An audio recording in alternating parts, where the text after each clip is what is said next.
নমস্কার বন্ধুরা, আমার বিয়েবাড়ির মেনুতে আজকের নিবেদন প্রন পোলাও। আমি প্রেসার কুকারে করছি, আপনারা হাঁড়ি বা ডেকচিতেও করতে পারেন। এর জন্য কুকারে কিছুটা সাদা তেল দেব। এবার ওই তেলে হলুদ নুন মাখানো চিংড়ি মাছটাও একটু হালকা হালকা করে ভেজে নেব, বেশি ভাজবো না, তাহলে শক্ত হয়ে যাবে। এবার ওই তেলেই দুটো তেজপাতা, একটু গরম মশলা দিয়ে ভালো করে নেড়ে একটু কুচনো পেঁয়াজ, 2-3টে কাঁচা লঙ্কা ভালো করে বেশ একটু ভাজা ভাজা হলে আদা রসুনের পেস্ট, হলুদ গুঁড়ো, নুন, কিছুটা চিনি দিয়ে ভালো করে নেড়ে চেড়ে আগে থেকে ভিজিয়ে রাখা চালটা দিয়ে দেবো। কিছুটা ভেজে নেব। পোলাওর চাল যত ভাজা হবে ততই পোলাওটাও আরও ভালো হবে। ওপর থেকে ভাজা চিংড়ি মাছগুলো দিয়ে দেবো। আরও একটু নেড়ে চেড়ে গরম জল দেবো। আমি 1 বাটি চাল নিয়েছি, তাই 1.5 বাটি গরম জল দিলাম।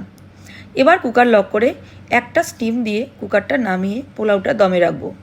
কুকার খুলে দেখাচ্ছি, দেখুন কত সুন্দর হয়েছে। ওপর থেকে একটু ঘি দেবো। এবার আমি প্লেটে তুলে দেখাচ্ছি, দেখুন কতটা ঝরঝরে হয়েছে। আপনারাও এইভাবেই বাড়িতে বানিয়ে খান। আর যদি ভালো লাগে, খেতে খেতেই একটা লাইক দিয়ে যান।